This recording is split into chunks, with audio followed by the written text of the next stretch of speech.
সাম্প্রতিক স্মরণকালের ভয়াবহ বন্যায় লণ্ডভণ্ড চট্টগ্রাম ও কক্সবাজারের বিস্তীর্ণ এলাকা। দুই জেলাতেই লাখ লাখ মানুষ চরম দুর্দশায় দিন কাটাচ্ছেন। তলিয়ে গেছে মাইলের পর মাইল ফসলি জমি, ভেঙে পড়েছে যোগাযোগ ব্যবস্থা, দেখা দিয়েছে তীব্র খাদ্য, পানি ও ঔষধের সংকট।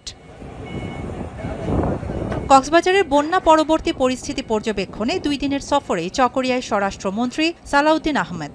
সফরকালে তিনি চকরিয়ার বন্যা কবলিত বিভিন্ন এলাকা সরেজমিনে পরিদর্শন করেন, ক্ষতিগ্রস্ত মানুষের খোঁজখবর নেন এবং দুর্গত পরিবারের মাঝে ত্রাণ সামগ্রী বিতরণ করেন। তিনি জানান, দুর্যোগ মোকাবেলায় সব ধরনের প্রস্তুতি রয়েছে সরকারের। বন্যা দুর্গত এলাকায়, বন্যা পীড়িত এলাকায় অসহায় মানুষদের পাশে যাতে আমরা আমাদের সাধ্যমতো সহযোগিতা নিয়ে উপস্থিত থাকতে পারি, সরকারিভাবে এবং বেসরকারিভাবেও দলীয়ভাবে আমরা সকল ব্যবস্থা নিয়েছি।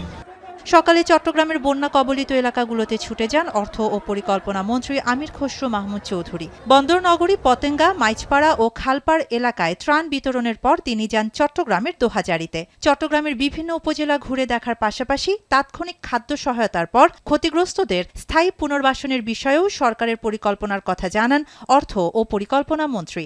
পুনর্বাসন কার্যক্রম পুরোপূর্ণভাবে সমাধান না হওয়া পর্যন্ত এই কাজ অব্যাহত থাকবে। এখানে ম্যাক্সিমাম ত্রাণ দেওয়া হচ্ছে সরকারি কর্মকর্তার মাধ্যমে, এবং এর মধ্যে রোগ বালাই যাতে না হয় সেটার জন্য পুরো প্রস্তুতি আছে।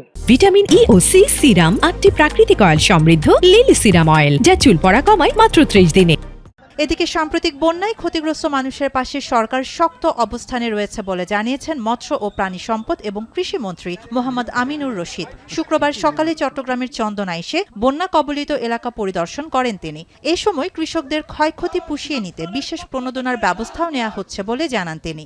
আমাদের একটা হিসাব আছে টোটাল এই এলাকায় কি পরিমাণ জমি ক্ষতিগ্রস্ত, কি পরিমাণ বীজতলা ক্ষতিগ্রস্ত, ওই অনুযায়ী আমরা বীজ দেব।